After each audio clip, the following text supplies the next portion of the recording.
Caregiving can sometimes feel like an impossible struggle. Caregivers may be torn between taking care of loved ones and trying to maintain balance in life. The good news is that it doesn't have to be that way. The Caring Generation with host Pamela D Wilson is here to focus on the conversation of caring. You're not alone. In fact, you're in exactly the right place to share stories and learn tips and resources to help you and your loved ones. So now, please welcome the host of The Caring Generation, Pamela D Wilson. This is Pamela D Wilson, caregiving expert, speaker, consultant, and guardian of the Caring Generation. The Caring Generation focuses on the conversation of caring, giving us permission to talk about aging, the challenges of caregiving, and everything in between. It's no surprise that needing care or becoming a caregiver changes everything. The Caring Generation is here to guide you along the journey and let you know that you're not alone. You're in exactly the right place to share stories and learn about caregiving programs and resources to help you and your loved ones plan for what's ahead. Invite your parents, spouses, family, friends, colleagues, coworkers, and everyone you know to listen to the show, available on podcast apps worldwide. If you have a question or an idea for a future program, share your idea with me by commenting on my social media posts on Facebook, Instagram, Twitter, YouTube, and LinkedIn. You can also complete a caregiver survey or request a consultation by going to my website, PamelaDWilson.com, clicking on the Contact Me link, and completing the survey or the form. Welcome to episode 191 of the Caring Generation podcast in the Take 15 series, helpful tips and insights in about 15 minutes. Today we're talking about actions to cope with caregiver and patient breakdowns. I'll share common beliefs and experiences shared by caregivers and those you care for. You'll gain insights to realize that although every person and situation is different, positive change and transformation are possible when you set your mind and focus on the positive. Number one for coping with caregiver and patient breakdowns is thinking that caregiving will be a short-term project. I know many caregivers who thought they'd make a change to their lives for 6 months or a year, and 10 years later, 20 years later, they look back at the choice they made. The challenge is recognizing early on that you don't know what you don't know, and the future's unpredictable.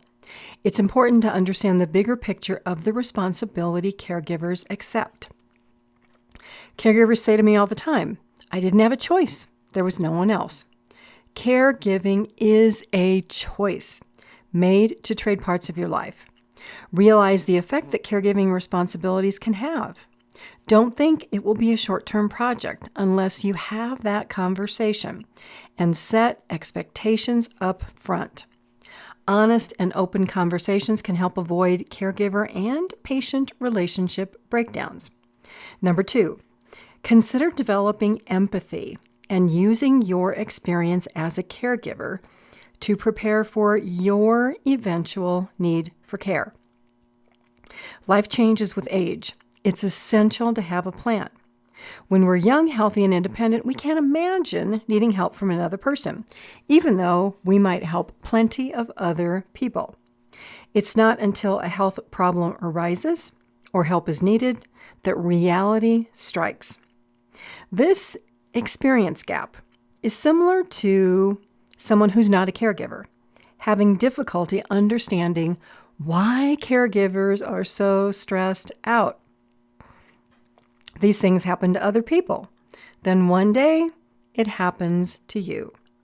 How will you care for yourself medically and financially to avoid caregiver and patient issues? This involves making a medical and a financial plan. For more information on this, there's a webinar program on my website, PamelaDWilson.com, called Caring for Aging Parents that goes into great detail on this topic. But initial questions to ask. What happens when more care is needed and more time is needed? Who realistically helps? What happens if or when you can no longer live alone? What are you doing daily to remain as healthy as possible? The word burden is often associated with caregiving. Some aging parents don't want to be a burden to their children. On the other hand, caregivers view duty, responsibility, and time involved in caregiving as a burden. If you don't want to be burdened or feel burdened, how are you changing your thinking, and what are you doing about planning ahead? What will you do today to avoid emotional and physical caregiver and patient breakdowns in the future? Number 3, caregivers feel guilty about not doing enough, or about feeling frustrated or angry, or a whole host of other emotions. To solve this situation, work to understand why you feel guilty, frustrated, angry, isolated, resentful. Emotions have foundations. One way of managing guilt is not to allow others to tell you that you're not doing enough or you're not good enough. Caregivers, like everyone else, are doing the best they can under the circumstances. Guilt can have a foundation in parent-child relationships that may have been abusive. In these situations, adult children seek to please parents who will never give appreciation or recognition.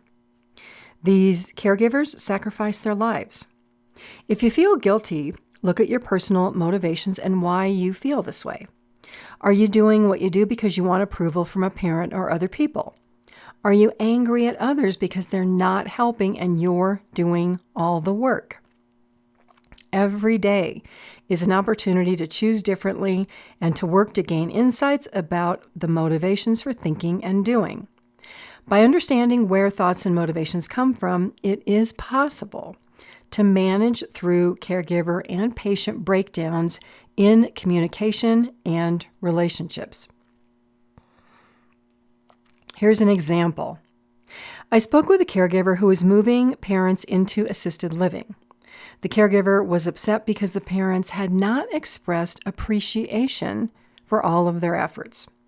My response to the caregiver was, "You are an angel who is helping your parents because they can't help themselves right now.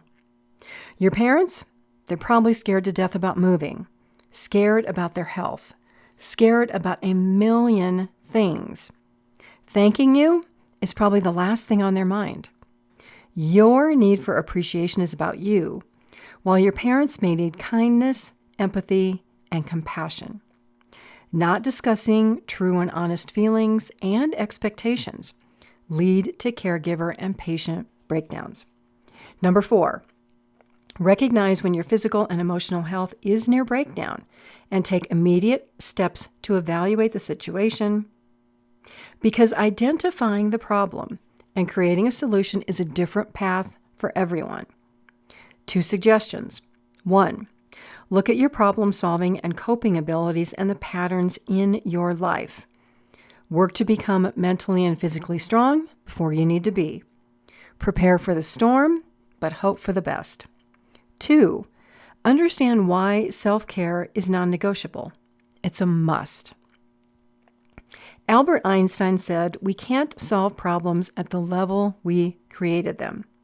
This means learning to think differently instead of getting stuck in thought and belief and expectation patterns. We all do this. We've all been there. We've all been stuck. Part of addressing physical and emotional health depends on where a person is in their life. This aspect is rarely considered when judgment arises about why people do what they do. For example, siblings who don't or won't help. Major frustration for caregivers. Another example. If someone is barely surviving to pay the bills and experiencing physical and emotional breakdown, they are at a very different place in life than someone who is financially stable. The daily thoughts of these 2 individuals are vastly different. So while self-care may be a solution for some, for others, day-to-day thoughts focus on basic survival. Let me paint a picture of transformation so you can see how this happens. I think we've all been cut off by a car in regular traffic or on the freeway. Or maybe you've had somebody jump in front of line at the store. It's easy to become offended when this happens. We might not react nicely because we take the actions of these people who are doing these things to us personally. On the other hand, as we gain life experiences and broader thought perspectives, the same event may happen. And instead of reacting that way, we become the observer. We're cut off in traffic. Somebody jumps ahead of us in line. Instead of reacting negatively and becoming angry, instead we think, wow, that person must be in a hurry. It's okay. I'm not in a rush. I've been in their place. They can go in front of me. It's no big deal. So as you have different life experiences, priorities change. Skills improve. Your thoughts change. Outside things will have less control over life because of the experience of mental and emotional transformation. Responses to physical and emotional breakdowns can also relate to how capable we see ourselves of reacting to the unexpected, to ongoing stress that never seems to end. Is your first thought, I've got this? Or do you panic? The minute we think we know how something might work out, life can definitely surprise us with different results. So it's best to be prepared. Number 5 for dealing with physical and emotional stress of caregiver and patient breakdowns is to examine personal accountability. Ask yourself, do I constantly dwell on the negatives? How have I solved problems in the past? What skills do I have that can solve this problem? Or do I need new skills? Do I blame others for my life circumstances? What motivates me to do what I do? How am I prepared for the unexpected? What is the history behind the way that I think about things and approach situations? Number 6 is to understand that caregivers and the person needing care experience different physical and emotional struggles. Caregivers and persons with health issues experience fears about losses. Caregivers fear the death of the person they care for. Patients fear their own death, plus all the changes they may have to make related to health problems that can advance. The hope for a cure can make patients feel like they have no choice but to participate in care or treatment. This is just like caregivers who feel they have no choice but to become the caregiver. Here are some patient examples. Cancer patients who undergo surgery, radiation, and chemotherapy. Persons with liver problems who go to dialysis treatments multiple days a week. Being sick and undergoing treatment can feel like a daily battle to fight for and find the good in life, similar to the experience of being a caregiver. Number 7 for how to work through caregiver and patient breakdowns is to commit to self-transformation. When there is sadness, stress, physical or mental exhaustion in your life, it's possible that the mind and thoughts follow these feelings. When there's a lack of control in life, the mind seeks more control.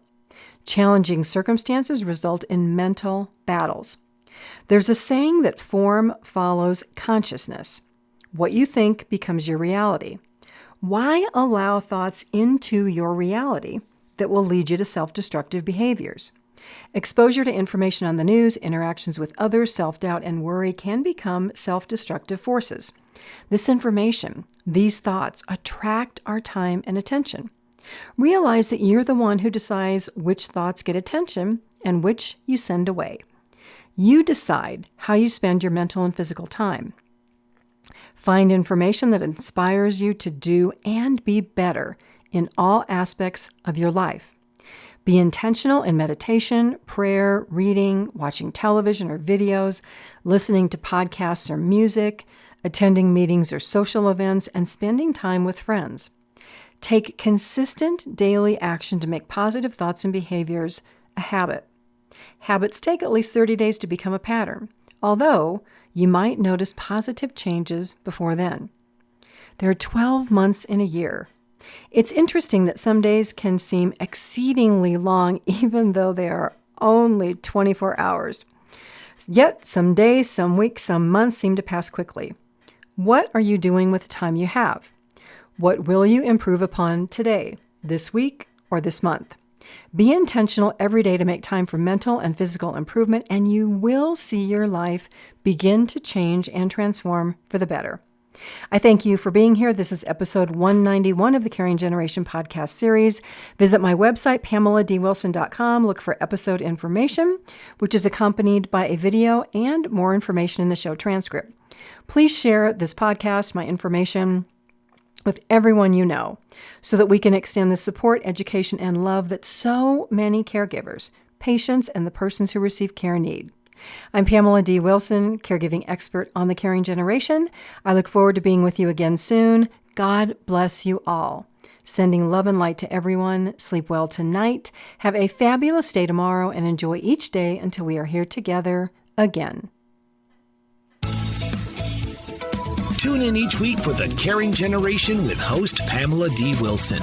Come join the conversation and see how Pamela can provide solutions and peace of mind for everyone. Here on Pamela D. Wilson's The Caring Generation.